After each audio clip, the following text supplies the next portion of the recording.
va a estar basada en Hechos capítulo 2. Ya todos estamos familiarizados con este capítulo en la Biblia, que es el capítulo que nos habla del derramamiento del Espíritu Santo. Vamos a repetir todos el tema entonces de la clase número 5, los judíos y su entrada a la gracia de Jesucristo. Una vez más, los judíos y su entrada a la gracia de Jesucristo. Esto es lo que muchos no aceptan, que se haya entrado a una gracia, porque malinterpretan al apóstol Pablo. Ellos están diciendo que el apóstol Pablo dice que estamos desconectados de la ley de Dios. Pero no es eso lo que el apóstol Pablo está diciendo. El apóstol Pablo elogia la ley. El apóstol Pablo está diciendo de que la ley es buena. Pero lo que sucede es que aquel que agarra la ley para justificarse por medio de la ley, aparte de Cristo, entonces esa justificación es vana. Dios no la acepta porque a través de la historia nadie se ha justificado a través de la ley. Todos fallaron. Y hemos aprendido que la única manera en que han recibido el perdón de Dios es a través de los sacrificios. Dando a entender que si alguien pecaba, traía un sacrificio, llevaba un animalito al sacerdote y el sacerdote ofrecía ese sacrificio. Entonces, los pecados de este judío eran cubiertos y no estaba en pecado delante de Dios debido al sacrificio. El apóstol Pablo dice que nadie cumplió la ley, pero que solamente hubo uno que sí lo cumplió, que es Jesucristo. Entonces, Él cumplió la ley por nosotros. Esto no quiere decir que nosotros no vamos a vivir en obediencia a Dios. Decir, no, yo voy a hacer lo que yo quiera porque ya Cristo hizo todo por mí. No, eso no es así. Pero también dice que el sacrificio de Cristo en la cruz del Calvario nos ha reconciliado con Dios. ¿Cuál es el problema entonces del israelita? Que se quiere justificar por medio de la ley, pero no cree en Jesucristo como el Hijo de Dios, como el Mesías. Entonces no puede alcanzar perdón de Dios, no puede ser reconciliado con Dios. Dice la Biblia que a lo suyo vino y los suyos no le recibieron.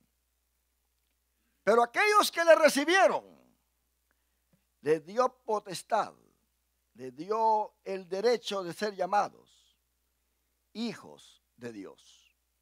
Así que ser hijo de Dios ahora no necesariamente es porque se viene de la descendencia de Abraham. Los judíos se enorgullecían y decían, nosotros somos hijos de Abraham. Y venían hasta en contra de Jesús. Y le querían atribuir sus actos a la influencia satánica. Le decían, tú echas los demonios por medio de Belcebú, por medio de Satanás, porque no lo aceptaban. Entonces la Biblia nos habla claramente a nosotros, ahí en San Juan, el Evangelio según San Juan, nosotros podemos contemplar este versículo que realmente, hermano, viene a decirnos el significado de la venida de Cristo. San Juan capítulo 1, versículo 14, dice, y aquel verbo fue hecho carne y habitó entre nosotros. Y vimos su gloria, gloria como del unigénito del Padre, lleno de gracia y de verdad. ¿Qué es gracia? Es el amor de Dios en acción. Usted puede decirle a alguien que lo ama. Yo te amo, yo te aprecio, y puede decirle a su amigo, yo te amo, mi amigo, estar en un río y luego el amigo se cae al río, se está ahogando y usted tiene un salvavidas, ¿verdad? En sus brazos ahí y le dice, yo te amo, te aprecio, ahí te veo al otro lado. lo ama, ¿verdad? Pero no hay gracia. Quiere decir, no hay acción para ese amor. Dios nos ama, pero dice la Biblia que de tal manera amó Dios al mundo, que envió a su Hijo unigénito, para que todo aquel que en él cree no se pierda, mas tenga la vida eterna. Entonces, si usted tiene gracia para su amigo, ¿qué le va a hacer? ¿Qué va a hacer? Va a tirarle salvavidas para que él se agarre de allí. Porque con las palabras que uno le diga que lo ama o con lo que uno siente no se va a salvar. Hay que tirarle el salvavidas para que salga. Así hizo Dios. Dios nos mandó el salvavidas, Jesucristo. Dice la Biblia, dice Pablo que la ley condena. Eso es lo que hace la ley. Dice la ley, si haces esto, vas a vivir.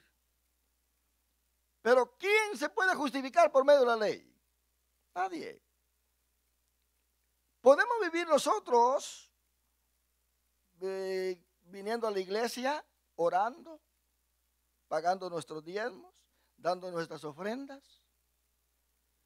¿Pero cree usted que por eso no vamos a ir al cielo? No, es lo mismo con la ley.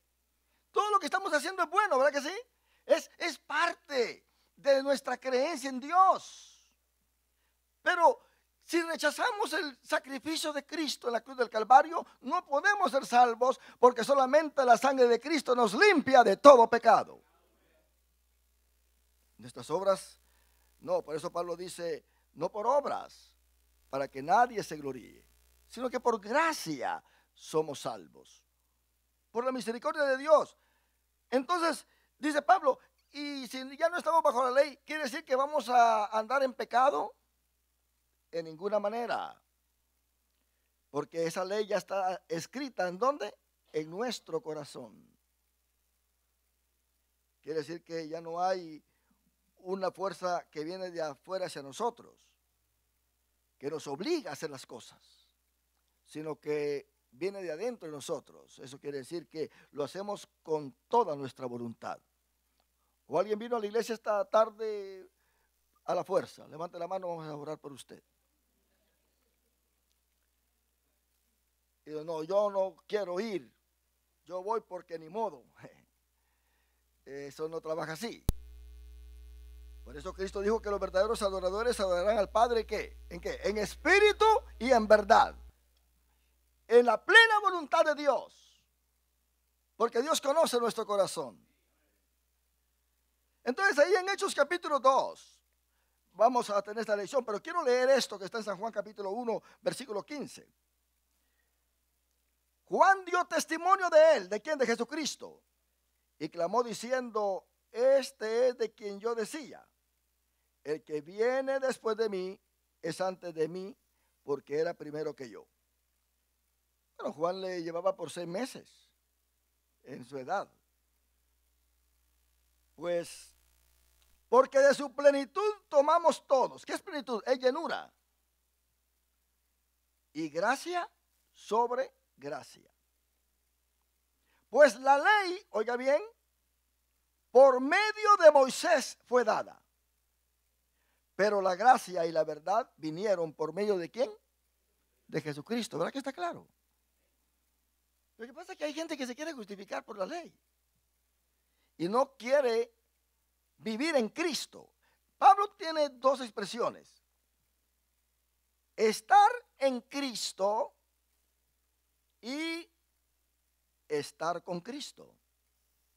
Dice la Biblia que ahí en Efesios 1:3 que hemos sido bendecidos con toda bendición espiritual, ¿verdad? En Cristo Jesús. Pero luego dice en Romanos 8 de que si queremos ser coherederos con Cristo, tenemos que sufrir con Él. ¿Se da cuenta? Con Él. Dando a entender que una cosa es estar en Cristo y otra cosa es estar con Él. El que está en Cristo, nueva criatura, dice Pablo. ¿Verdad que sí? Quiere decir que está metido en la gracia. Ahora, vamos a estudiar en la lección de hoy qué sucede o cuál es la diferencia entre la ley y la gracia. ¿Qué es vivir bajo la ley y qué es vivir bajo la gracia? ¿Cuál es el cambio que Dios hizo? En la gracia hay un pacto nuevo. ¿Por qué desde el Antiguo Testamento Dios le viene llamando ahí en Jeremías 31 un pacto nuevo. Porque hay un pacto viejo. ¿Cuál es el pacto viejo? La ley mosaica. El pacto mosaico. Ahora, cuando se dice que la ley no justifica a nadie, es porque ha sido cambiado el sacerdocio. Quiere decir que el sacerdocio arónico ya no está en acción para poder ser justificados. ¿Por qué? Porque ya vino el Cordero de Dios que quita el pecado del mundo. Y Él es ahora el sumo sacerdote, no del linaje de Aarón, sino de acuerdo al orden de Melquisedec, que no tiene principio, no tiene fin, no tiene genealogía, no tiene padre, no tiene madre. Porque este sacerdocio es un sacerdocio para siempre. Los sacerdotes del Antiguo Testamento cada año tenían que ofrecer sacrificio hasta por ellos mismos para poder entrar en el lugar santísimo. Pero este es un sacerdote perfecto que entró no en un tabernáculo terrenal, sino en un tabernáculo celestial de una vez para siempre. No con la sangre de machos cabríos, sino con su propia sangre para ofrecerla a su Padre Celestial. De tal manera que ya no queda más sacrificio que hacer. El que creyere en Él será salvo. Por eso nosotros somos salvos, porque hemos creído en Él. El día que dejemos de creer en Él, entramos en lo que se llama la apostasía. Y empezamos a negar a Jesús. Empezamos a negar su doctrina. Empezamos a negar lo que Él ha dejado de la iglesia. Yo como pastor tengo que enseñarles a ustedes la doctrina que Dios le dio al apóstol Pablo para la iglesia. Punto. Es todo. La doctrina. Y no tiene que ser doctrina de hombre, sino que doctrina de acuerdo a la palabra del Señor. Antes la gente no leía la Biblia, no le dejaban leer la Biblia, entonces todo lo que se decía de enfrente la gente creía. Pero ahora usted tiene su Biblia, ¿verdad que sí? Ahora usted lo puede leer, usted puede saber lo que se está diciendo, porque está escudriñando las Sagradas Escrituras. Entonces vemos nosotros que esta gracia empieza con la muerte de nuestro Señor Jesucristo.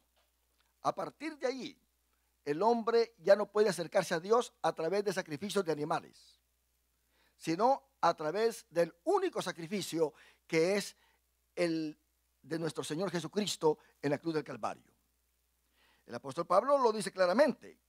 Él en sus cartas que escribe, ahí en Colosenses capítulo 1, da por sentado cómo es que este nuevo pacto se fundamenta. Colosenses 1.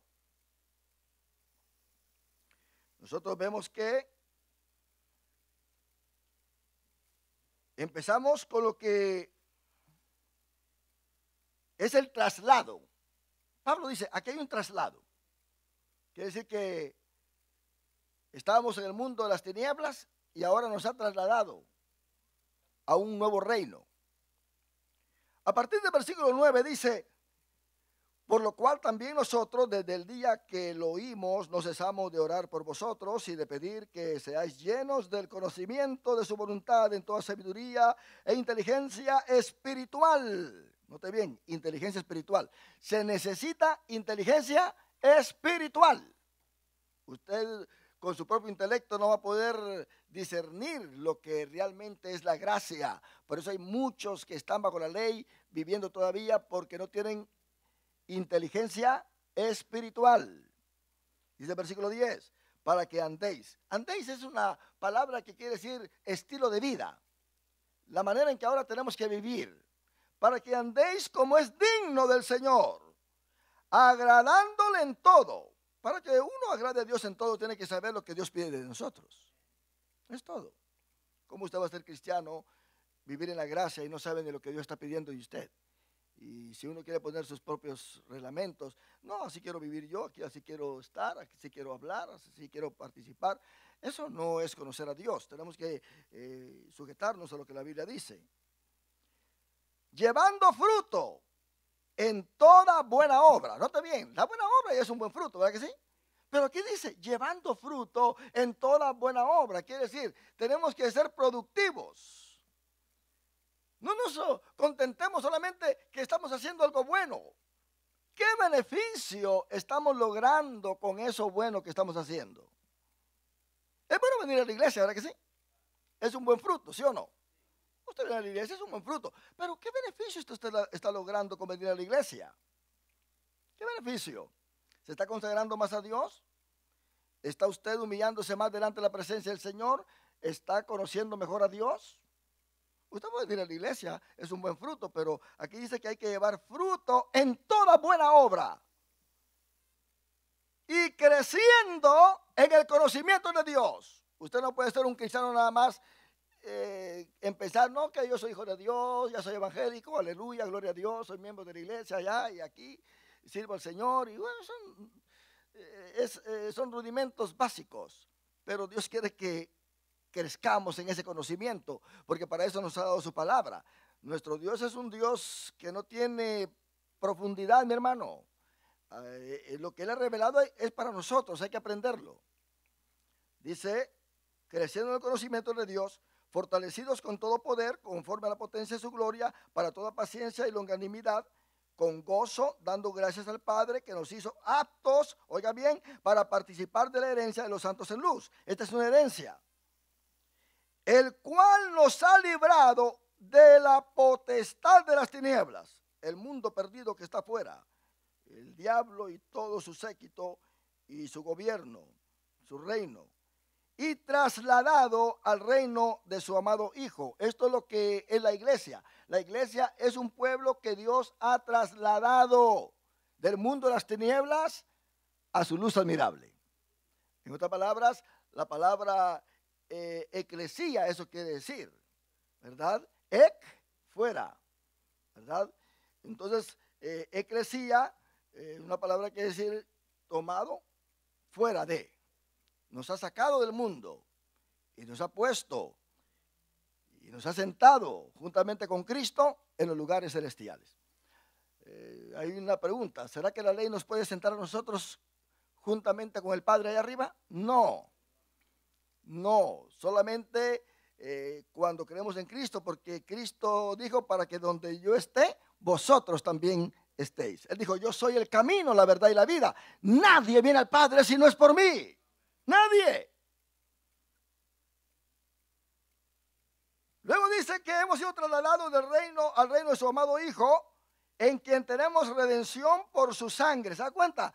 Redención por su sangre, el perdón de pecados. No hay otra forma de agradar a Dios y acercarnos a Dios. Solamente por la sangre de Cristo Jesús. Es todo, no hay más. Dice que Él es la imagen del Dios invisible, el primogénito de toda creación, porque Él es la palabra. ¿Qué fue lo que Dios usó al principio? La palabra. Cristo es la palabra. Por eso Juan le llama el verbo, el logos, porque lo que Dios hizo al principio fue la palabra. Sea la luz. Todo fue creado, dice Pedro, por la palabra. ¿Y quién es la palabra? Cristo Jesús. Él es la palabra. Y la palabra, el logos se encarnó. Esa palabra se encarnó y vimos su gloria. Entonces, es la palabra la que se encarnó, la sabiduría de Dios. Por eso si usted lee Proverbios capítulo 8 se va a dar cuenta que ahí está la sabiduría creando todo, ¿verdad? Y dice, y morar con el hombre mi deleite, ¿verdad que sí? Ahí está la encarnación de la sabiduría. Entonces, note bien lo que dice el versículo 16, porque en él fueron creadas todas las cosas, las que hay en los cielos, las que hay en la tierra, visibles e invisibles, sean tronos, sean dominios, sean principados, sean potestades. Todo fue creado por medio de Él y para Él. ¿Se da cuenta? Es la palabra. Y Él es antes de todas las cosas. Y todas las cosas en Él subsisten, dando a entender que el hermano es Dios. Él no fue creado. Él tiene su preexistencia. Por eso Juan dice, Él era antes que yo. Yo soy más viejo que Él. Le llevo 6 meses de edad, pero él era antes que yo. ¿Se da cuenta? ¿Por qué? Porque Juan sabía muy bien que el que venía era el Hijo de Dios. Luego dice acá en el versículo 18, y él es la cabeza del cuerpo, que es la iglesia. En el capítulo 2 de Hechos, que vamos a estar estudiando, ahí nace la iglesia. Algunos dicen, no, la iglesia viene desde el Antiguo Testamento. No, no. La iglesia nace en el Pentecostés. Aún Cristo en el capítulo 16 de Mateo dice, y sobre esta roca edificaré. Está en el futuro, ¿sí? ¿Verdad que sí? Edificaré mi iglesia. ¿Y quién es la roca? Cristo Jesús. Entonces, ¿cuándo es que la iglesia nace? En el Pentecostés. Porque la iglesia es un cuerpo, dice el apóstol Pablo. ¿Se da cuenta usted cuando Dios creó a Adán? Hizo el cuerpo de barro. ¿Qué hizo después? Sopló en sus narices para meter de su espíritu en ese cuerpo. Y vino el hombre a ser ¿qué? Un ser viviente, un alma viviente. Entonces, eso es lo que hace Dios en el Pentecostés con la iglesia. Cristo durante su ministerio forma el cuerpo. Y luego le dicen que esperen ahí, en Jerusalén. Ahí está el cuerpo. Pero viene el Espíritu Santo y se mete en ese cuerpo y viene a hacer la iglesia el cuerpo de nuestro Señor Jesucristo. La cabeza es Cristo Jesús. Todo lo tiene bajo sus pies, pero menos la iglesia, porque la iglesia está bajo su cabeza. Esa es la autoridad, el poder que Dios nos ha dado. Por eso dice la Biblia que estamos sentados juntamente con Él en los lugares celestiales, porque donde está la cabeza ahí va a estar el cuerpo, ¿sí o no? Claro que sí. Por eso la Biblia dice que la tierra es el estrado de sus pies. La Biblia hay que saberla coordinar. Cuando el salmista dice que la tierra es el estrado de sus pies, es porque ya estaba profetizando de que los pies de Cristo iban a estar sobre la tierra. ¿Por qué razón? Porque la iglesia es su cuerpo y la iglesia es la que tiene los pies. Así que seguimos nosotros pregonando las verdades de Jesucristo. Entonces, y Él es la cabeza del cuerpo, que es la iglesia, el que es el principio, el primogénito de entre los muertos, para que en todo tenga la preeminencia, por cuanto agradó al Padre que en Él habitase toda plenitud. El Padre lo aceptó con ese cuerpo que llevaba. No te vi que cuando Cristo salió del Padre, no tenía ese cuerpo que llevó de regreso. Aún Él ora a Dios y dice, Padre, concédeme aquella gloria que tuve antes de que el mundo fuese, antes de que yo viniera, en otras palabras, concédemela otra vez, porque Él ya no iba a regresar igual. Por eso dice Pablo a los filipenses que Él estando en forma de Dios. ¿Qué es estar en forma de Dios? Estar en espíritu solamente. No estimó el ser igual a Dios, no estimó estar en espíritu, sino que se encarnó y llevó de regreso un cuerpo glorificado. Ahora dice Colosenses que en Él habita corporalmente toda deidad. Ahí en Colosenses 2:9. Pero vamos a leer lo que sigue acá, a lo que yo quiero llegar. Dice el versículo 19, por cuanto agradó al Padre que en Él habitase toda plenitud. Pero note bien el versículo 20, que es el centro de la gracia. El centro de lo que es la base para el nacimiento de un nuevo pueblo llamado iglesia. Y por medio de Él, de Cristo, reconciliar consigo todas las cosas. No te ven que cuando Cristo muere en la cruz, el Padre no solamente reconcilia al hombre con Él, sino que todas las cosas, los que hay en los cielos y en la tierra. Así las que están en la tierra como las que están en los cielos, haciendo la paz mediante la sangre de su cruz. Es todo. Y a vosotros también, que erais en otro tiempo extraños y enemigos en vuestra mente, haciendo malas obras, ahora os ha reconciliado en su cuerpo de carne por medio de la muerte, para presentaros santos y sin mancha e irreprensibles delante de Él. Quiere decir que si un israelita ahora viene y se va a ofrecer un sacrificio, lleva un macho cabrillo, porque quiere que Dios le perdone sus pecados, ¿cree usted que Dios va a recibir ese sacrificio? Ya no hay otro sacrificio. Ellos tienen que saber y reconocer que el sacrificio de Cristo en la cruz del Calvario es el único sacrificio que los puede reconciliar con Dios. Entonces, cuando sucede esto, hermano, es cuando el pueblo o cuando la iglesia es nacida en el Pentecostés, porque ahí se cumple todo lo que Dios ha venido profetizando desde el Antiguo Testamento acerca de su Hijo amado Jesucristo. Y si usted va conmigo ahí en Hechos capítulo 2, que es el pasaje de la elección, se va a dar cuenta que aquí hay una manifestación que nunca había habido antes en la Biblia. Nunca. Es una manifestación poderosa, fuerte. Y este es el génesis de la iglesia. Pablo sabe cómo le llama a la iglesia la nueva creación. La nueva creación. ¿Por qué le dice la nueva creación? Porque hay otra vieja creación. Nosotros vemos que hay dos creaciones principales en el Antiguo Testamento. En el principio creó Dios los cielos y la tierra. Esa es la creación de la naturaleza, del universo. Pero también tenemos otra creación. Ahí en el Sinaí se llevó a cabo una nueva creación. Se creó el pueblo de Israel bajo el pacto mosaico. Así que hay una creación, hay dos creaciones, el del universo y el del pueblo de Israel. Cuando Dios creó el pueblo, le cambió hasta la manera de llevar a cabo los meses de los años, porque las demás naciones pues tenían sus meses empezando como nosotros en el mes de enero, mas sin embargo Dios le dio al pueblo de Israel dos calendarios, uno civil y el otro religioso. El civil que empieza en octubre, ¿verdad? Y es posible que otras naciones también empezaran en ese mes su calendario. Mas sin embargo, en ese tiempo recordemos que el calendario de los israelitas era lunar. Cada luna nueva empieza el mes para ellos. Si usted se da cuenta, siempre a la mitad del mes la luna pues está llena, ¿verdad? Cuando está en su ciclo, que nosotros lo podemos ver, está llena.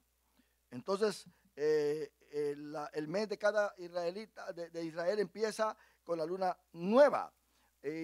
Tenía su año religioso que empieza en el mes de abril, mes de Nisan.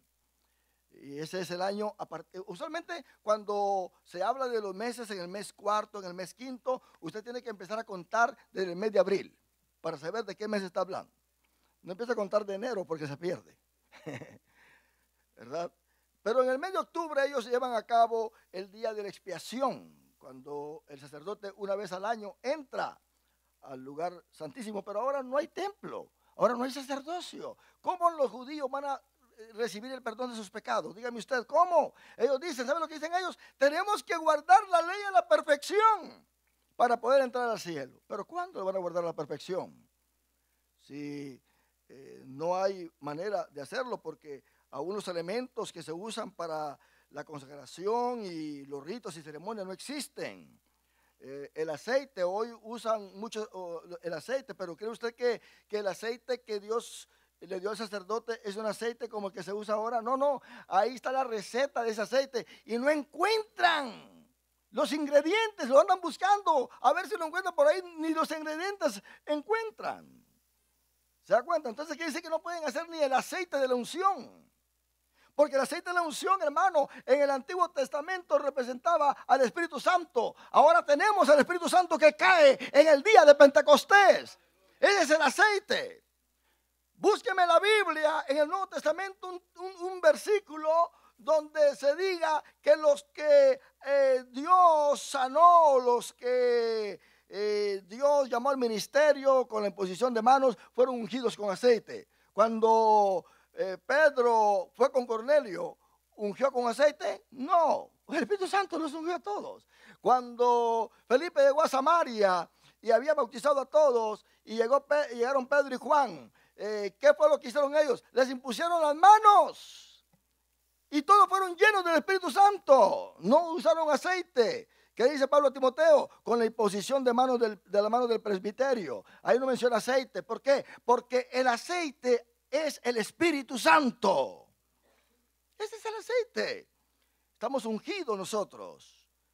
Cuando Cristo dijo, porque el Padre me ha ungido, no quiere decir que lo llenaron de aceite, sino que estuvo lleno del Espíritu Santo debido a su humanidad aquí en la tierra.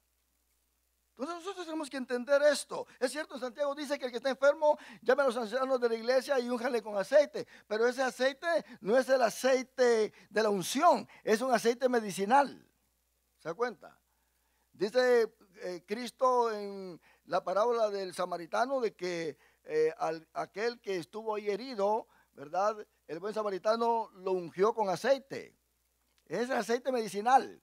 Cuando Cristo mandó a sus apóstoles a predicar, dice la Biblia que ellos iban y ungían con aceite a los enfermos y sanaban. ¿Se da cuenta? En otras palabras, hermano, este es un aceite medicinal, pero no es el aceite de la unción, porque el aceite de la unción tiene su composición bastante estricta. Y dice Dios, y hay del que haga este aceite, el que lo haga para otra función. Dice, yo lo mato. ¿Se da cuenta? Nadie puede hacer este aceite porque ese aceite ya no está vigente. Ahora está el Espíritu Santo que está en nuestras vidas. Él nos ha ungido. Usted no necesita que lo unjan con aceite porque usted ya tiene el Espíritu Santo. Dígame usted, si usted está lleno con el Espíritu Santo, ¿por qué usted necesita que lo unjan con aceite? ¿Sabe por qué ungimos con aceite muchas veces? Para estimular la fe. Es todo, para estimular la fe. Hay gente que necesita un toque del aceite para que su fe sea estimulada, ¿verdad que sí? Sí, bueno, lo están haciendo. Con eso no se está pecando. Pero sí se tiene que saber de que ese aceite que ahora se usa no es símbolo del Espíritu Santo, porque el Espíritu Santo está con nosotros. Es como el sacrificio en el Antiguo Testamento era un tipo de la muerte de Cristo en la cruz del Calvario. Así que eso desapareció también. El sacerdocio del Antiguo Testamento era un tipo, ¿verdad?, sacerdotal del sacerdocio verdadero que iba a venir. Así que ahora el sacerdocio arónico ya ha desaparecido. No está porque tenemos un sumo sacerdote que es Cristo Jesús. El israelita tiene que aceptar este sacerdocio para ser salvo. Con el nacimiento de la iglesia viene la gracia. Dios mete a los judíos en la gracia. En Jerusalén, hermano, con el mensaje de Pedro se convirtieron 3,000 al principio, luego 5,000. Y todos eran judíos, todos eran prosélitos, todos eran israelitas. La iglesia de Jerusalén no aceptaba a ningún chapín usted. No aceptaba a nadie de otro lugar. Imagínense que los griegos eran personas israelitas, pero estaban helenizados en sí, pero venían de un linaje israelita y por eso los aceptó la iglesia en Jerusalén. Mas sin embargo, tuvieron que poner diáconos porque estaban peleando, estaban discriminando. Había una discriminación entre las esposas, la vida de los hebreos y la vida de los griegos. Y había una discriminación ahí que se tuvo que arreglar con el diaconado. Bueno, ahí no dice que fueron diáconos, pero sí fueron hombres que estaban para servir a la mesa, para que no hubiese un escándalo dentro de la iglesia, que todos temieran a Dios. Porque Pablo enseña que ahora no hay judío ni griego, que todos somos uno en Cristo Jesús. Entonces vemos nosotros, hermanos, que la iglesia tiene su génesis ahí en el capítulo 2 de Hechos. Dice que cuando llegó el día de Pentecostés, estaban todos unánimes juntos. Quiere decir, no solamente juntos, sino que unánimes, en una misma mente. Estaban homogenizados. Quiere decir que sus mentes estaban conectadas.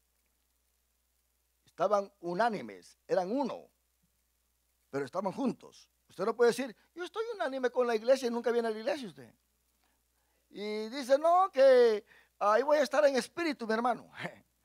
Si no somos brujos aquí, ¿verdad? Ahí voy a estar en espíritu, dice. No, usted tiene que estar en espíritu, alma y cuerpo, presente, para estar adorando a Dios juntamente con sus hermanos. Estaban juntos, dice. ¿Eso es lo que significa? Juntos, que estaban ahí, todos reunidos. Y dice que el versículo 2, y de repente. ¿Por qué dice de repente, hermano? Esta palabra a mí me gusta mucho porque no es cuando el hombre quiere. Usted sabe que hay predicadores que llaman a la gente y dicen, a ver, hablen en lenguas, hermanos, hablen en lenguas, apúrense, apúrense, hablen en hermano. Eso no trabaja así. Por ahí dicen que hay una escuela para que los que quieran aprender a hablar en lenguas que se vayan y se inscriban. Eso no es así. Por eso la Biblia dice, y de repente, no cuando ellos pensaban, no cuando ellos estuvieran ahí diciendo, ahora mismo va a empezar. No, no, no. Ellos no establecieron un método. Para recibir el Espíritu Santo no se necesitan métodos.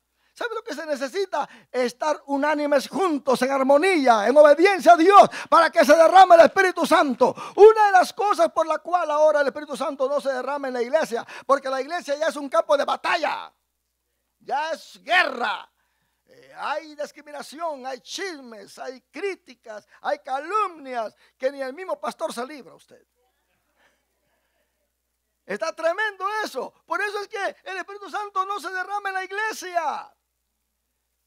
Para que el Espíritu Santo se derrame en una congregación, la congregación tiene que estar unánime, unida, glorificando el nombre de nuestro Señor Jesucristo. Nadie que está aislado de la iglesia puede decirle al Señor, Señor, lléname, lléname, lléname. No, Dios no lo va a llenar. Si Dios no es juguete, Dios es inteligente. Otra palabra, la inteligencia es Dios. Y Dios es inteligencia. De repente, eso es así, hermano. Uno está glorificando a Dios en la iglesia y de repente el Espíritu Santo se derrama. ¿Verdad? ¿Cuánto tiempo yo le decía al Señor, Señor, bautízame con tu Santo Espíritu? Siempre para comer me iba a dormir, iba en el camino, tenía un tiempo libre en la escuela. La primera oración que le decía al Señor, Señor, bautízame, quiero ser bautizado con tu Santo Espíritu. Eso lo buscaba yo, porque sabía que se necesitaba el bautismo del Espíritu Santo, si era que yo quería trabajar para el Señor. Yo no sé cómo ahora hay muchos que se llaman ministros, que predican la palabra y cuando usted les pregunta si son bautizados con el Espíritu Santo, dicen, no son bautizados. Entonces, ¿cómo ellos van a recibir un llamamiento poderoso sin el bautismo del Espíritu Santo en sus vidas?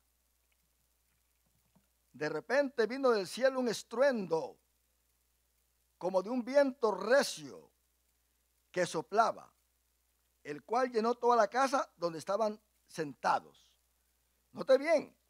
Ellos estaban sentados. Y pensaron que, vamos a ver a qué hora llega. No, no. Ellos estaban sentados. Y de sentados los puso de pie el Espíritu Santo. Y empezaron a glorificar el nombre del Señor. Y empezaron a hablar en lenguas. Y empezaron a verse como que si estaban borrachos, que todos pensaban ahí. Ellos están borrachos. Cuando llega el Espíritu Santo, usted no puede estar sentado ya. Tiene que glorificar a Dios. Tiene que alabar a Dios, tiene que servirle a Dios con todo el corazón. Yo no puedo creer que una persona que diga que está llena del Espíritu Santo esté sentada todo el tiempo. El Espíritu Santo es energía, es poder de Dios. Y recibiréis poder, dijo Jesús, cuando haya venido sobre vosotros el Espíritu Santo. Y me seréis testigo, ¿no entender? La palabra testigo es mártir. Me seréis mártires. En otras palabras, usted va a ir a predicar la palabra y van a sufrir por mí. Eso es lo que quiere decir estar lleno del Espíritu Santo. Y dice que vino un viento recio que soplaba. Esto era el Espíritu Santo que había llegado. Y se les aparecieron lenguas repartidas como de fuego, asentándose sobre cada uno de ellos. Dos cosas aparecen acá. El estruendo y el viento que llena toda la casa. Y luego lenguas como de fuego que se les aparece encima de su cabeza. Esa era la señal de que el Espíritu Santo había llegado. No dice que es fuego, era como fuego. ¿Verdad que sí? Se les aparecieron a los que estaban ahí, como a 120 que estaban ahí, a todos. Tanto a los hombres como a las mujeres. Ahí habían mujeres. Y hoy en día pues se está diciendo que la mujer no es para el ministerio. Entonces, ¿para qué está llena el Espíritu Santo? ¿Para qué? Mire lo que dice en Hechos capítulo 1, versículo 13 Y entrados subieron al aposento alto donde moraba Pedro y Jacobo, Juan, Andrés, Felipe, Tomás, Bartolomé, Mateo, Jacobo, hijo de Alfeo, Simón el celote y Judas, hermano de Jacobo. Todos estos perseveraban unánimes en oración y ruego con las mujeres y con María, la madre de Jesús, y con sus hermanos. Estaban ahí las mujeres. Y cuando vino el Espíritu Santo cayó sobre todos. Dios no hace excepción de personas, dice el apóstol Pablo. En Cristo no hay varón ni hay mujer. Todos vienen a ser templo y morada del Espíritu Santo. Y si Cristo reparte los dones a la iglesia a través del Espíritu Santo, en otra palabra, esos ministerios a través del Espíritu Santo, quiere decir que también va a utilizar a todo aquel que tenga el Espíritu Santo. Tanto hombre como mujer. Porque ya en Cristo somos uno. Tanto el hombre como la mujer vienen a ser parte del cuerpo de Cristo. Dios le va a poner en la función que Él quiera, como también al hombre. Todos ahí en el Pentecostés recibieron esta señal de lenguas repartidas como de fuego, llamas sobre su cabeza. Y dice el versículo 4, y fueron todos llenos del Espíritu Santo y comenzaron a hablar en otra lengua según el Espíritu les daba que hablase. ¿No te ves lo que dice acá? Comenzaron a hablar en otras lenguas según el Espíritu. Está con letra mayúscula. Les daba que hablase. En otras palabras, no eran lenguas aprendidas. No te ven que los que ellos hablaron fueron lenguas humanas. Pablo dice ahí en 1 Corintios capítulo 13, si yo hablase lenguas humanas y angelicales, ¿verdad? Y no tengo amor, nada soy. Ellos hablaron lenguas humanas. Lenguas que se hablan en otros países. Porque era el día de Pentecostés, era un día grande, habían llegado de muchas naciones. Y cuando ellos empezaron a hablar en el lenguaje de los que estaban ahí presentes. Quiere decir que cada uno habló un lenguaje para darle un mensaje a aquellos que le entendían en su lengua. Entonces, son lenguas humanas que se hablaron ahí. Y esta gente estaba dando un mensaje. Pero el Espíritu Santo impartió estas lenguas. Usted, hermano, no puede estar hablando en lenguas simplemente por hablarlas. Tiene que sentir la unción del Espíritu Santo. Y el que habla en lenguas es porque está bautizado con el Espíritu Santo. Por eso usted le diga al Señor, Señor, bautízame con tu Santo Espíritu. Hay gente que es mal enseñada por algunos ministros. Le dicen, ore al Señor y pídale las lenguas. No, es que no son las lenguas, es la llenura del Espíritu Santo. ¿Cómo es eso que pídale las lenguas? Usted quiere hablar en lenguas, vaya a aprender hebreo, vaya a aprender árabe o otros idiomas, inglés, español, ¿verdad? Hasta el cachiquel, ¿sí? El maya, ¿verdad? Pero es que esas lenguas que ellos hablaron fueron lenguas humanas, pero el Espíritu Santo se las dio. Y esas lenguas no son solamente para hablarlas. Es para dar un mensaje. En ese día ellos dieron un mensaje. Y cuando Pedro tuvo que predicar, pararon las lenguas. Ese es el orden que debe de haber en la iglesia. Porque si las lenguas es para dar un mensaje, y si no hay mensaje, ¿por qué alguien va a estar en la iglesia interrumpiendo el culto hablando en lenguas? No, dice el apóstol Pablo, yo hablo más lenguas que cualquiera de ustedes. Pero cuando estoy en la iglesia, trato de hablar 5 palabras que se me puedan entender. El apóstol Pablo es claro, ¿verdad que sí? La espiritualidad no se mide por las lenguas. No. La gente piensa que por hablar muchas lenguas son más espirituales que otros. Repito lo que dice 1 Corintios capítulo 13. Si yo hablase lenguas humanas y angelicales y no tengo amor, nada soy. Hay gente que habla muchas lenguas y odia a usted. Gente que habla muchas lenguas y discriminan, critican. Así como hablan muchas lenguas, también critican. Hermano, tenemos que entender que hablar en lengua no quiere decir ser más espirituales que otros. No podemos hacer eso. Las lenguas vienen de repente. Las lenguas angelicales, dice el apóstol Pablo, son aquellas que el Espíritu le habla a Dios. Las lenguas humanas son aquellas que el Espíritu Santo le habla a los que están presentes, para darles una profecía o para darles algún mensaje especial. Pero las lenguas angelicales son aquellas cuando nuestro espíritu le habla a Dios en su lenguaje que ni nosotros mismos entendemos. ¿Se da cuenta? Algo hermoso, ¿verdad que sí? Porque nuestro espíritu tiene su lenguaje, hermano. Oh, pero ¿qué palabras son estas que habla el espíritu? Vamos allá a segunda Corintios, capítulo 12. Cuando el Espíritu nuestro habla a Dios, es un lenguaje que no existe en esta tierra. Es un lenguaje que solamente el cielo lo puede entender. Segunda Corintios capítulo 12. Vamos a leer a partir del versículo 1. Mire lo que dice. Ciertamente no me conviene gloriarme, pero vendré a las visiones y a las revelaciones del Señor. Conozco a un hombre en Cristo que hace 14 años, en el cuerpo no lo sé, si fuera el cuerpo no lo sé. Dios lo sabe.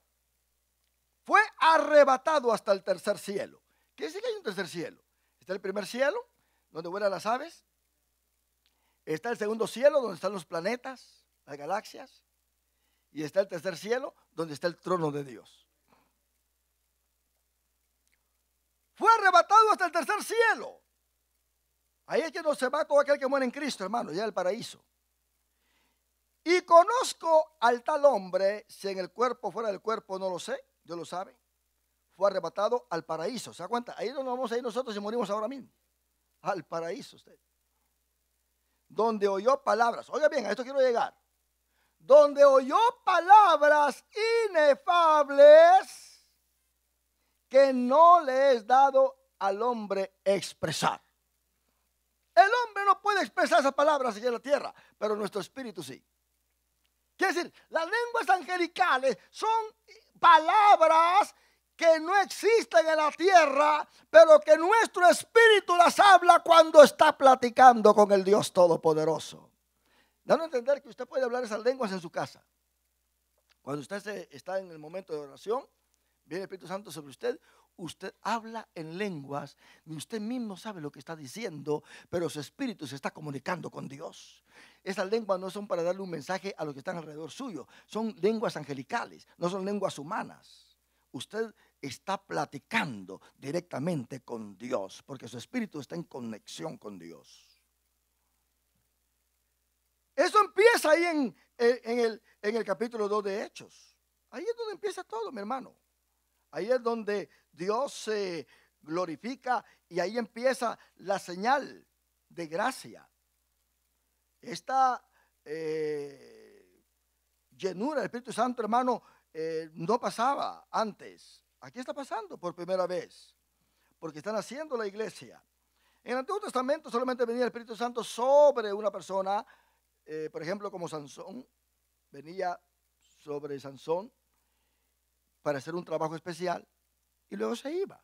No te ven en el capítulo, en el Salmo 51, el salmista David le dice a Dios: no quites de mí tu Santo Espíritu, no quites de mí tu Santo Espíritu, porque el Espíritu Santo venía, hacía el trabajo y se iba. Pero en el Pentecostés el Espíritu Santo vino a quedarse con la iglesia de una vez aquí en la tierra, no se regresó. Hasta el día de hoy el Espíritu Santo está con nosotros.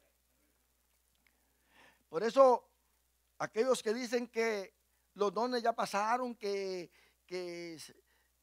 los milagros ya pasaron, hermano, están completamente equivocados, porque el Espíritu Santo todavía está aquí. El Espíritu Santo sigue obrando todavía. Esto no es de intelectualidad ni de una teología. No. Esto es de que es una realidad, de que si el Espíritu Santo está dentro de la iglesia, milagros pueden suceder. La manifestación de su poder puede ser visible y puede sentirse, y surgen ministerios, hay dones y hay fruto del Espíritu. Por eso es que cuando nació la iglesia, Dios le dio a la iglesia ministerio, le dio dones y le dio fruto. 3 cosas para que la iglesia se identifique como cuerpo de Cristo en esta tierra. Cristo sabía muy bien que los apóstoles fallaban cuando andaban con él durante su ministerio, porque el Espíritu Santo estaba con ellos. Él dice, yo voy a ir, pero mandaré al Consolador, el Espíritu Santo, el Espíritu de verdad, el cual ahora está con ustedes. Pero cuando venga, estará en ustedes. ¿Se da cuenta la diferencia, verdad? Con, quiere decir al lado de uno, en, dentro de uno. Entonces, por eso es que Pedro tenía ese carácter que tenía. Felipe le preguntaba, ¿y dónde está el Padre? Tomás dudaba. Los hijos del trueno, Juan y Jacobo, querían sentarse uno a la derecha y otro a la izquierda en el reino de Jesús. Y dice Jesús, ustedes no saben lo que están pidiendo. En otras palabras, tenían un concepto no muy bien definido. Aun cuando el apóstol Pedro predica acá en el Pentecostés, él le dice al pueblo, a los israelitas, arrepiéntanse todos para que venga Cristo. En su concepto, él decía, si toda la nación se arrepiente, en este momento Cristo va a bajar a reinar. Y él se fue porque ustedes lo rechazaron. Pero si ustedes creen en él baja en este momento. Pero más tarde el apóstol Pablo explica de que la iglesia tenía que desarrollarse en esta tierra. Y Pedro lo acepta después, que en su segunda carta, en el último capítulo, él dice, el apóstol Pablo escribe cosas que son difíciles de entender, que los indoctos tuercen. El apóstol Pedro después se dio cuenta de que era un plan de Jesucristo, que también los gentiles sean incluidos dentro de su plan de salvación. Y aquí vemos nosotros entonces que el Espíritu Santo se derrama. Pero yo quiero decir algo aquí, en Hechos capítulo 2, versículo 4. Dice que todos fueron llenos del Espíritu Santo. Esta llenura, hermano, se lleva a cabo, pero las vicisitudes de la vida, los problemas, las luchas, todo aquello que el cristiano enfrenta, todo aquello que la iglesia enfrenta, tiende a bajar la llenura del Espíritu Santo. Y se debe de buscar a Dios en oración, en ayuno. Se debe de buscar a Dios con todo el corazón para recibir de nuevo esa llenura del Espíritu Santo, porque es lo único que puede menguar en un cristiano, la llenura del Espíritu Santo. Cuando usted está lleno del Espíritu Santo, usted lo va a sentir muy bien. Se va a dar cuenta porque usted glorifica a Dios, siente la presencia de Dios muy fácilmente. Usted quiere servir al Señor. Pero cuando esa llenura va bajando, le agarra pereza espiritual. Hay un problema serio.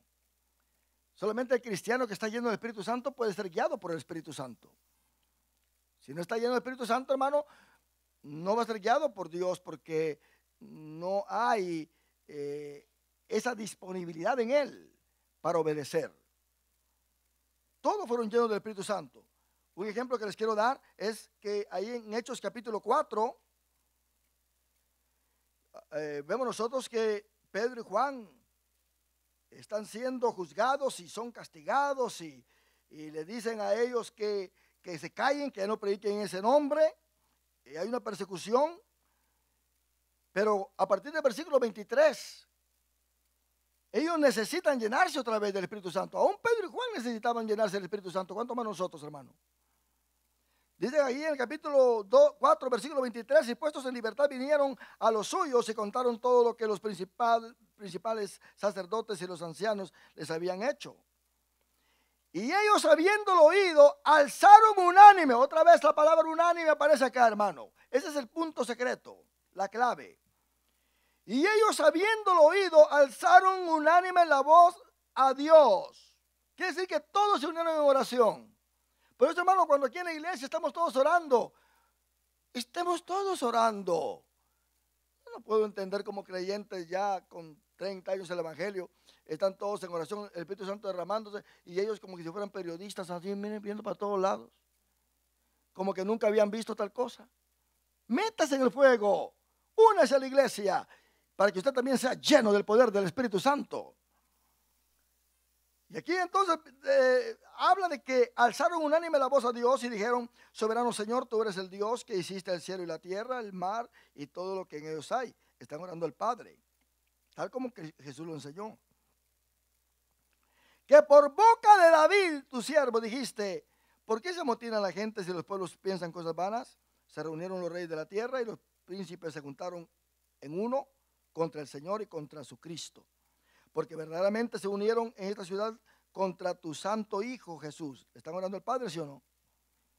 A quien ungiste, no con aceite ese, sino que con el Espíritu Santo.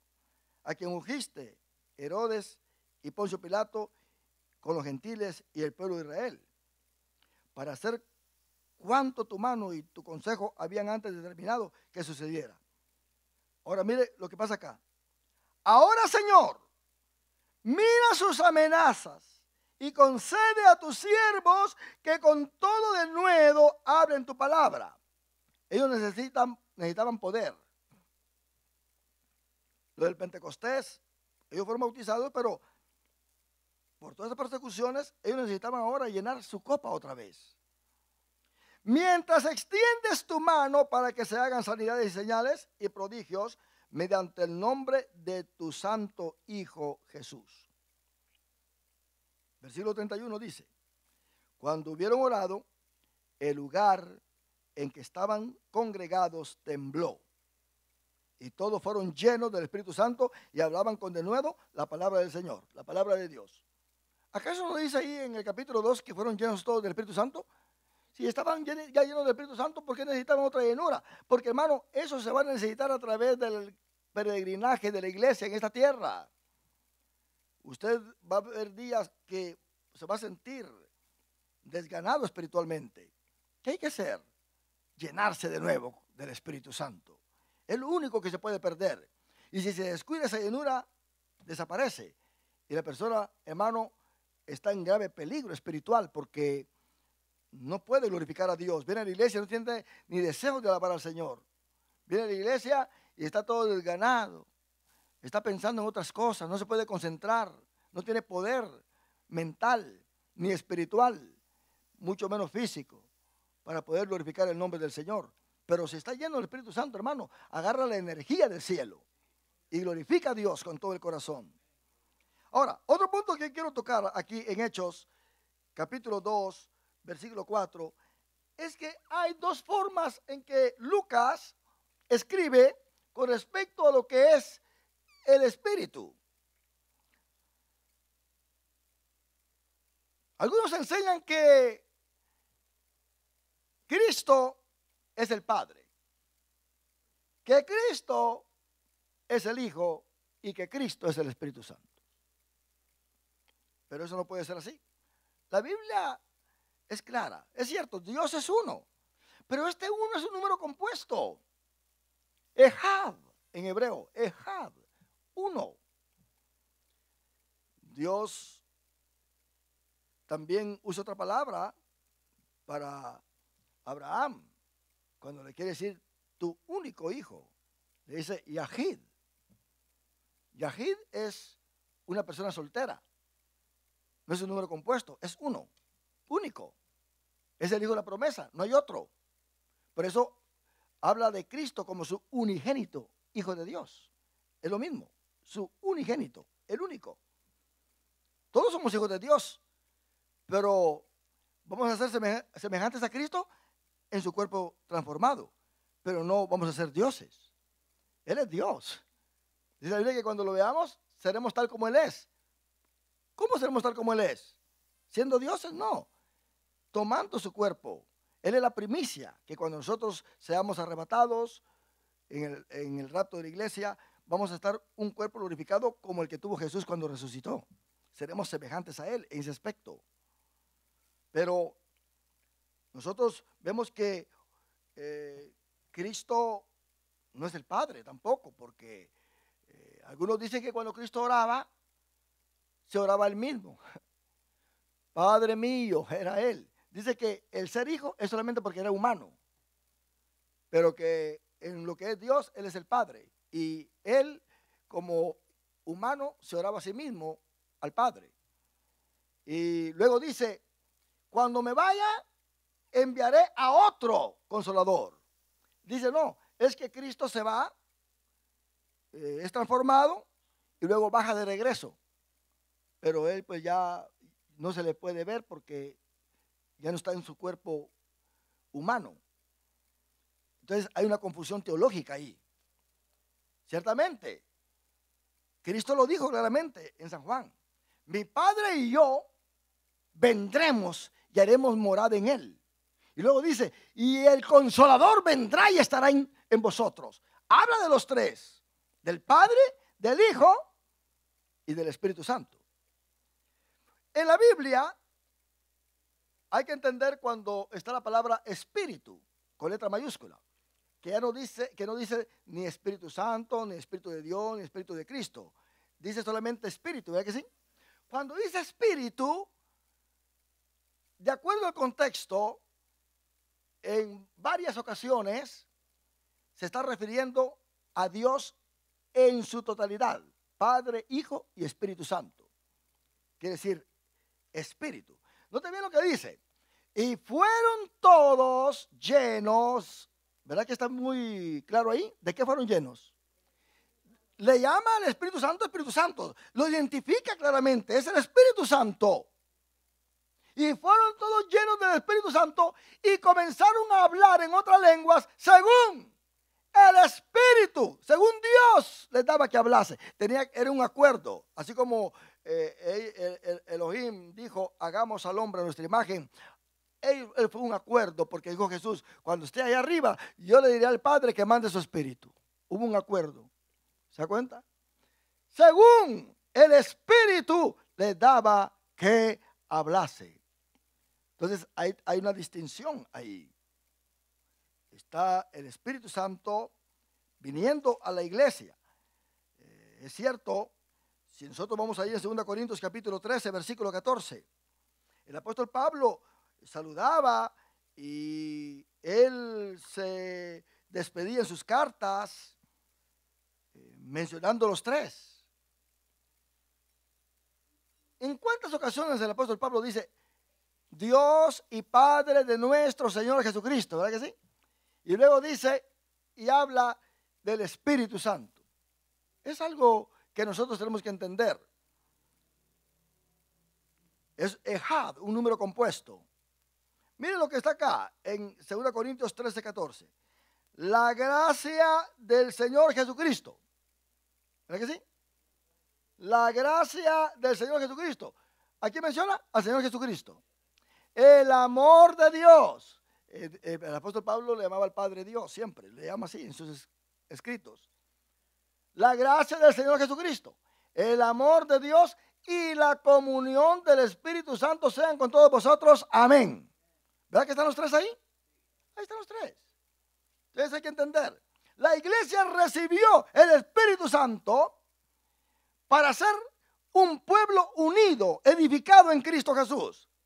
Pero el pecador, cuando acepta a Cristo como su Salvador, recibe a Jesucristo en su corazón y el Padre lo perdona. El Padre y Cristo llegan a su vida. Y cuando el Cristo llega al corazón del pecador, dice la Biblia en Romanos capítulo 8, que el Espíritu Santo entonces da testimonio a nuestro espíritu de que somos hijos de Dios. Ese es el trabajo que Dios hace. El Espíritu Santo no puede dar testimonio a alguien si no ha recibido a Jesucristo en su corazón. ¿Se da cuenta?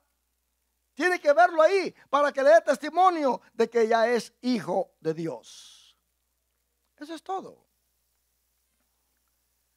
La iglesia, hermano, recibe el Espíritu Santo porque los apóstoles ya eran de Cristo. Los que estaban todos reunidos ahí ya eran de Cristo. Ellos fueron formados por Cristo como el cuerpo de la iglesia, pero necesitaban ese soplo. En cierta ocasión Jesús, después de haber resucitado, se le apareció a los apóstoles y dice la Biblia que sopló. Y les dijo, recibid el Espíritu. ¿Se da cuenta? Recibid. Ese soplo les daba a ellos la candidatura para recibir como iglesia el Espíritu Santo. Otro punto que quiero hablar es que hay quienes dicen, ya el bautismo del Espíritu Santo, como señal de hablar en lenguas, ya no debe de existir.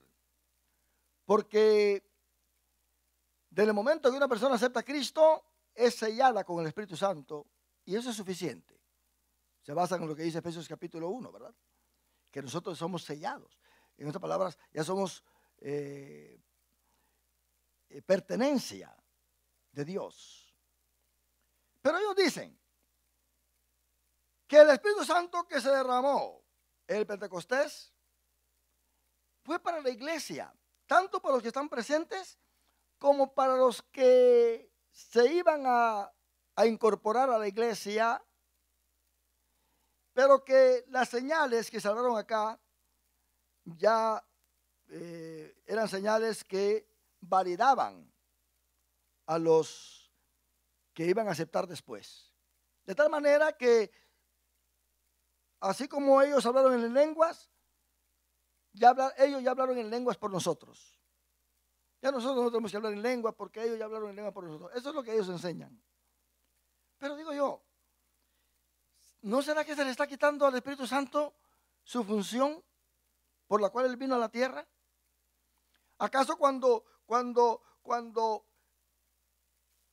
Pedro llegó a la casa de Cornelio, les dijo lo mismo? Le dijo, ¿saben qué? Ustedes no se preocupen que nosotros ya hablamos en lenguas por ustedes.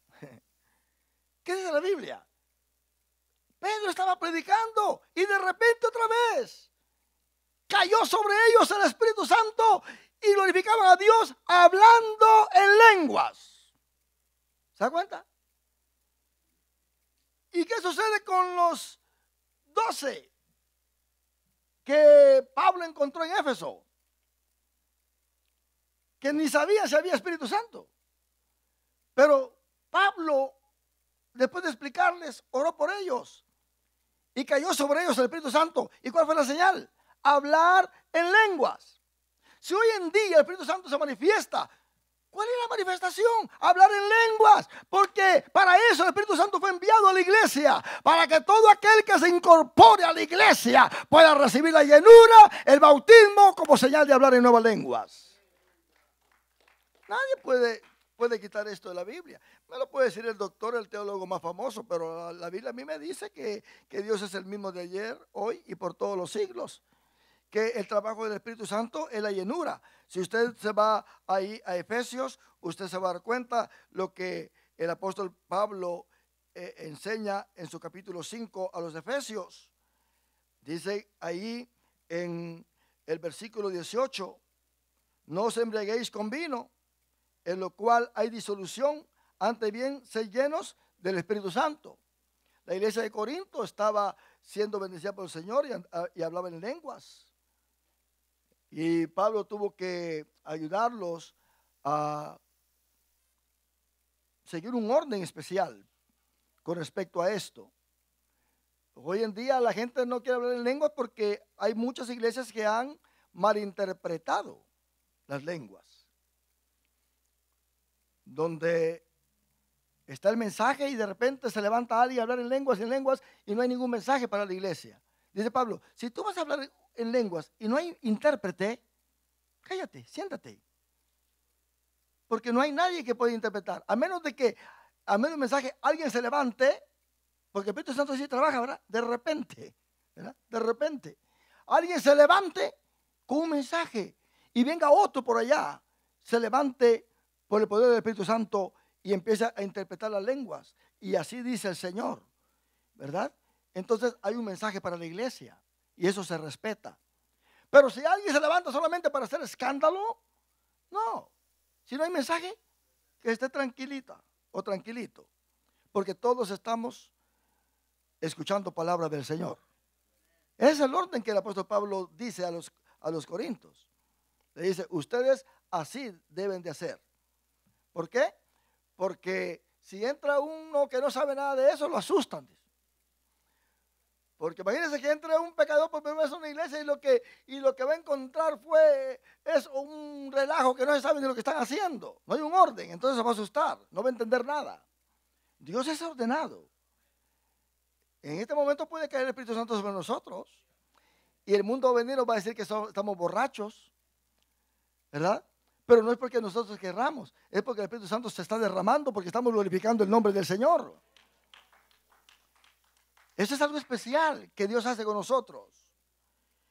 Y la Biblia pues dice claramente, no os embriaguéis con vino, en lo cual hay disolución. Antes bien, sed llenos del Espíritu Santo. ¿Cómo vamos a ser llenos del Espíritu Santo? Hablando entre vosotros con salmos, con himnos y cánticos espirituales, cantando y alabando al Señor en vuestros corazones, dando siempre gracias por todo al Dios y Padre, en el nombre de nuestro Señor Jesucristo. Esa es la oración que se debe de hacer, en el nombre de nuestro Señor Jesucristo. Adorar a Dios, darle a Él la honra y la gloria, todo el tiempo. Entonces, hermano, ahí en el Pentecostés, vemos nosotros que nace la iglesia. En el Sinaí nace Israel. Pero vemos una diferencia. En el Sinaí a Israel se le dio la ley. Pero a la iglesia en el Pentecostés se le dio el Espíritu Santo. Entonces dice Pablo que esta es la ley del Espíritu de vida. Ahora somos guiados por el Espíritu Santo. No somos guiados por ningún hombre terrenal. Somos guiados por el Espíritu Santo. Porque yo puedo ser pastor de esta iglesia. Yo puedo alimentarlos a ustedes con la palabra. Puedo enseñarles la doctrina bíblica. Pero yo no voy a andar atrás de nadie para que esté obedeciendo la palabra. Ni agarrar un equipo de vigilancia. Eso no trabaja de esa manera. Porque entonces a quien se le va a temer es al hombre. Pero usted tiene la llenura del Espíritu Santo. El Espíritu Santo lo puede guiar a toda verdad. El Espíritu Santo le puede decir qué hacer, qué no hacer. Le puede orientar, aconsejar. Porque el Espíritu Santo está dentro de usted. Usted es parte de la iglesia. Usted viene a ser un vaso de Dios. El templo y morada del Espíritu Santo. Esto es lo que Dios quiere, por eso dice, y escribiré mis leyes en sus corazones, escribiré mis leyes en sus mentes. Porque donde quiera que nosotros vayamos, no tenemos que cargar un libro, sino que dice el salmista, en mi corazón he guardado tus dichos, para no pecar contra ti. En Israel, hermano, hubo un Pentecostés también, porque 50 días después que salieron de Egipto, cuando comieron el cordero, 50 días después hay truenos, hay relámpagos ahí en el Sinaí. Cuando Cristo resucita ese domingo, 50 días después cae el Espíritu Santo y hay un viento recio. Pero allá nace un pueblo llamado Israel, aquí nace la iglesia. Allá se nace bajo la ley, aquí se nace bajo la gracia. ¿Se da cuenta? Se nace bajo la gracia. Entonces vemos nosotros este gran misterio que hay acá, un misterio maravilloso que tenemos en el libro de los Hechos. Ahí en el Sinaí, hermano, debido al pecado que hicieron de adorar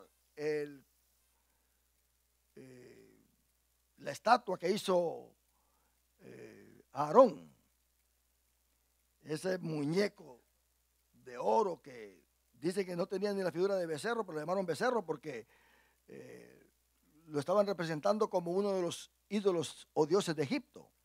Ustedes ven que era un dios de Egipto el que estaban adorando y lo mezclaron con el nombre de Jehová. Así que hubo ahí un sincronismo, un sincretismo, que es la palabra correcta, un sincretismo, donde se mezclan las religiones y las creencias y se unen, y hasta la brujería está unida ahí. Y es una religión que ellos confiesan. ¿Sabe cuántos murieron ahí ese día? 3,000 dice la Biblia que murieron. Así que en el Pentecostés del Antiguo Testamento murieron 3,000. Pero en el Pentecostés del Nuevo Testamento se salvaron 3,000, dice la Biblia. La gran diferencia, allá mueren 3,000 y aquí se salvan 3,000. Qué lindo es Dios, ¿verdad que sí? Sí, ese el Pentecostés que tenemos nosotros en el Nuevo Testamento. Cuando venía el tiempo de la cosecha, se presentaba la cosecha, las primicias de la cosecha ese día domingo. Y 50 días después se presentaban 2 panes. 50 días después era el día de Pentecostés. Por eso se llama Pentecostés, porque viene de penta, que quiere decir 50. Entonces, 50 días después se presentaban 2 panes, pero con levadura. Da a entender, hermano, que cuando Dios prohíbe la levadura, pero estos 2 panes se presentan con levadura. Y lo mece el sacerdote, cabalmente el día domingo, día de Pentecostés. Y lo mece. Estos panes tienen levadura. Cristo dijo que dentro de la iglesia iba a haber pecado también. Iban a haber personas falsas, falsa doctrina. Iba a haber cizaña. Así que estos 2 panes representan la iglesia, que es compuesta de judíos y de gentiles. Entonces, no falta la unción de todas maneras. No falta el aceite. Esto es lo que somos nosotros ahora. Que de ambos pueblos Dios hizo uno solo, llamado iglesia. Lo hizo de judíos y de gentiles. Hoy en día, hermano, hay muchos judíos que han creído en Jesucristo como su Salvador. Cuando estuvimos allá en Jerusalén, estuvimos en una iglesia cristiana. Estuvimos ahí gozándonos con los hermanos judíos que estábamos adorando al Señor como estamos nosotros acá, cantando alabanzas. Tenían su guitarra, su keyboard, tenían todo y se derramaba el Espíritu Santo, hermano. Esa gente es judía, pero ha creído que Jesucristo es el Hijo de Dios. Estuvimos ahí glorificando a Dios con ellos. El pastor fue con nosotros a un cierto lugar donde estábamos. Ellos son judíos, pero han recibido a Jesucristo. Así que ellos son parte de la iglesia y nosotros somos parte de la iglesia. 2 pueblos formando una nueva creación. Esta es la nueva creación que Cristo ha establecido. Por eso dijo Nicodemo, te es necesario nacer de nuevo. Usted entra al mundo a través del nacimiento natural, ¿verdad que sí? Usted entra bajo el reino de los cielos, que se va a tener su culminación en el milenio, cuando Cristo esté reinando acá. Usted entra por el nacimiento natural. Ya entra bajo el cuidado de Dios. Ya usted participa de lo que Dios ha creado. Ese es entrar al reino de los cielos por el nacimiento natural. Pero al reino de Dios se entra a través del nacimiento espiritual, del nuevo nacimiento. Quiere decir que para estar dentro de la iglesia, recibir el Espíritu Santo, tenemos que nacer de nuevo. Porque el nacimiento natural no nos ayuda en esto. Porque hay que acomodar, dice Pablo en el capítulo 2 de 1 Corintios, lo espiritual con lo espiritual. Entonces, el hombre natural no entiende las cosas espirituales. No las entiende. Tenemos nosotros que entender que todo esto es parte de un nuevo nacimiento. Hay que nacer de nuevo. Tener la naturaleza divina. Y todo eso se logra a través de la manifestación del Espíritu Santo. Pedro predicó un mensaje y dice la Biblia que se arrepintieron 3,000. Bueno, 3,000 sin contar las mujeres que estaban ahí. Y algunos jovencitos, ¿verdad? Que eran niños, se consideraban como niños. Pero el punto era de que así empezó la iglesia, con un avivamiento. Hoy en día la iglesia está decayendo. Usted ve los videos que pasan y ponen ahí en el internet, en Facebook y en todos los lugares donde se pueda ver esos videos. Las iglesias no están siendo concurridas. 3, 4, 5 hay por ahí, ¿verdad? ¿Por qué? Porque Cristo hizo la gran pregunta. Cuando el Hijo del Hombre venga, ¿hallará fe en la tierra? ¿Hallará fe en la tierra? Muchos están decayendo en su fe. porque no se están llenando del Espíritu Santo. Esto es culpa de que en la iglesia no hay derramamiento del Espíritu Santo. Ahora el derramamiento del Espíritu Santo se ha reemplazado con la música, con los programas, con los shows, con cuanta cosa, y la gente no está llena del Espíritu Santo. Cuando viene la prueba no pueden permanecer. Cuando viene la lucha no pueden permanecer. Y las iglesias están vacías. Porque la gente no llega a la iglesia a buscar a Dios, a llenarse de Dios. La gente ya no pasa al altar, la gente ya no ayuna. Y ya la iglesia celebra ayunos y aunque sea cada 6 meses, ni a eso llegan. No llegan ya. ¿Y cómo usted quiere irse al cielo? ¿Cómo esta gente quiere irse al cielo? Piensan que mecánicamente se van a ir al cielo. No, no, no, no. Dios no trabaja de esta manera. Cuando Cristo venga por su iglesia, el que va a tomar la iglesia y elevarla y pasarla por los aires para encontrar a Jesucristo, va a ser el Espíritu Santo. Y el Espíritu Santo no se va a llevar a nadie que esté vacío de él. Solamente a los que en ese momento, cuando suene la final trompeta, esté lleno del poder del Espíritu Santo. Esto es lo que Dios quiere. Llenémonos del Espíritu Santo. Con la llenura del Espíritu Santo pueden suceder muchas cosas. Dios te llama al ministerio, tu ministerio puede ser más efectivo. Desaparecen muchos malos pensamientos. Dios te da gracia ante tus enemigos para que por lo menos te respeten. Dios te puede dar gracia y bendecirte, no solamente espiritualmente, te puede bendecir también materialmente, físicamente. Con la llenura del Espíritu Santo, tú puedes tener mensajes de Dios más a menudo, por medio de sueños. Dios te puede revelar cosas. Con la llenura del Espíritu Santo, el diablo te va a respetar más. No va a venir tan fácilmente y tocarte.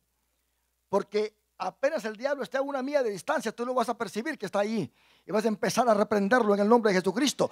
Porque tienes cómo detectar. Por eso la Biblia dice que el enemigo vendrá contra ti como un río. Pero el Espíritu Santo levantará bandera. Eso es cuando hay llenura. Pero si hay vacíez, el Espíritu Santo no levanta bandera. Cuando el enemigo venga como un río, quiere decir, el Espíritu Santo te va a notificar.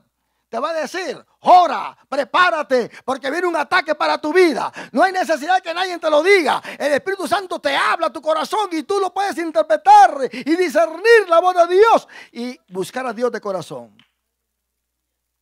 Mi hermano, termino con esto. Una vez me levanté en la mañana para el trabajo y de repente una visión. Venía un tren y agarraba a mi mamá y la mataba.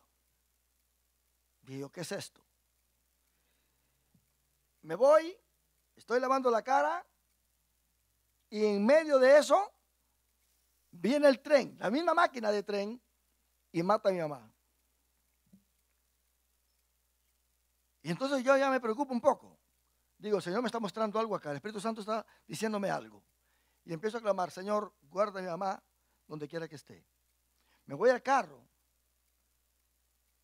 orando, enciendo mi carro para irme al trabajo y de repente, así como que usted viera una pantalla de televisión, un cuadro así, muy claro, viene la máquina, ¡pum!, mata a mi mamá otra vez. Así, el mismo cuadro. Me voy clamando al Señor por el camino, voy allá al trabajo, estoy trabajando y de repente, como a las 2 de la tarde, se presenta el cuadro otra vez. Y ya no pude aguantar yo. Ahí el Espíritu Santo me dijo, ora, ora, como que era una emergencia. Y yo me voy al baño. El baño tenía un cuarto aparte donde se vestían algunos que trabajaban, ¿verdad?, en algunas máquinas donde se ensuciaban mucho. Y me metí a ese cuarto a clamar a Dios, a clamar a Dios. En ese momento que estaba clamando a Dios, yo sentí que el Espíritu Santo me dijo, clama más fuerte al Padre. Por esa razón tiene el apóstol Pablo de decir que el Espíritu Santo intercede por nosotros. Esa es una de las ventajas cuando alguien está lleno del Espíritu Santo. Mi hermano, precisamente, en ese mismo momento, mi mamá y su esposo iban hacia Puerto Barrios. Y la camioneta pues iba llena. En ese momento que yo estoy clamando, hay un accidente y los que conocen el camino hacia Puerto Barrios hay barrancos, ¿verdad?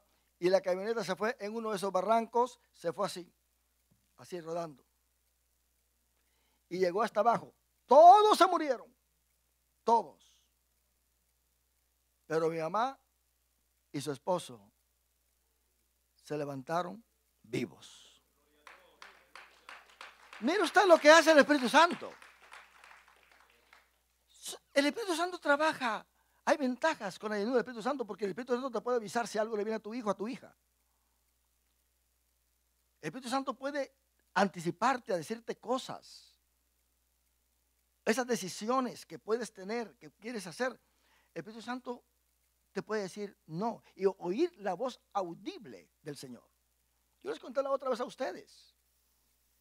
Ustedes saben que Dios pues, me permitió graduarme en ingeniería y estuve trabajando para Honeywell 22 años y estaba diseñando el sistema de enfriamiento para los camiones de Freightliner. Y estaba trabajando con los ingenieros de ellos. Ellos me mandaron todo el chasis electrónicamente. Yo tenía que poner todo ahí, mandárselos de regreso, ¿verdad? Pero llegó un momento en que me dieron solamente 3 semanas para hacer ese proyecto, un proposal que teníamos que hacerle, para ver si agarraban un negocio que les queríamos dar. Y déjeme decirle que llegó el momento en que la ligereza o lo que haya sido, me quedé estancado en algo. Y decía, lo hacía y de repente presionaba el botón de regenerar y no salía lo que tenía que salir. Me vine esa tarde a la casa orando al Señor, Señor, ayúdame. Soluciona este problema. Estoy durante la noche, duermo, a las 5 de la mañana despierto para estar muy temprano y continuar el proyecto, porque parte que hacía o que diseñaba, parte que lo hacía en el shop. O sea, era un apuro tremendo que tenía. Y llego yo a la casa, duermo esa noche, me levanto a las 5 de la mañana, pero antes de levantarme, veo que una persona de este tamaño, en una forma aerial, ¿cómo puedo decir? No se ve que sea tangible, sino que como una neblina en forma de persona va caminando. Yo la veo con mis propios ojos, la veo y no me asusto, sino que llega conmigo a donde yo estoy y me dice, yo te voy a decir cómo vas a hacer ese trabajo. Y me empieza a decírmelo, punto por punto. Y su voz era como una voz muy suave. Y yo estaba escuchándola. Terminó, dio la vuelta, se bajó las gradas. Nosotros tenemos gradas que van así, en forma de L, se bajó la grada, se fue. Y yo me levanto muy alegre en vez de estar asustado. Dije, gracias Señor. Y voy, y me baño, me preparo y voy para allá. Algo que Dios siempre hace es que cuando Dios te dice algo, el Espíritu Santo siempre te lo va a recordar.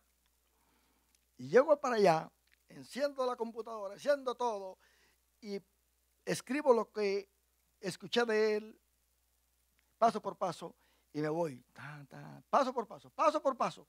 Cuando presiono el botón para regenerar, que salga, ¡pum!, apareció todo tal como lo esperaba. Dígame usted, ¿hay ventaja de estar lleno del Espíritu Santo, sí o no? Dios siempre va a trabajar con las personas que están llenas del Espíritu Santo. Cuando usted sienta que va decayendo, usted vaya a hacer oración. Señor, este es el nivel. El salmista dijo, mi copa está rebosando. Tiene que rebosar esa copa para ser de bendición a otros. Si usted dice, Señor, ¿y por qué me pasó esto que ni me avisaste? Piénselo bien. Piénselo bien. ¿Cómo estaba usted? Dios siempre quiere avisar. Él dice, ¿haré yo algo sin avisarle a mis siervos, los profetas? ¿Rugirá el león de balde? Dios quiere comunicarnos. Él es comunicativo. Por eso trabajó con los apóstoles comunicándose. A Felipe le dijo, vete al desierto. A Pablo, que iba predicando, dice que el Espíritu Santo le prohibió ir a ciertos lugares. A Pedro el Señor lo guió, mandó, le mostró las visiones de los lienzos antes de que llegaran los mensajeros de Cornelio. Dios puede hacer grandes cosas con la iglesia si estamos todos llenos del Espíritu Santo. ¿Cuánto glorificamos a Dios, mis hermanos? Damos gracias a Dios por esta palabra tan hermosa que hemos recibido, puestos de pie.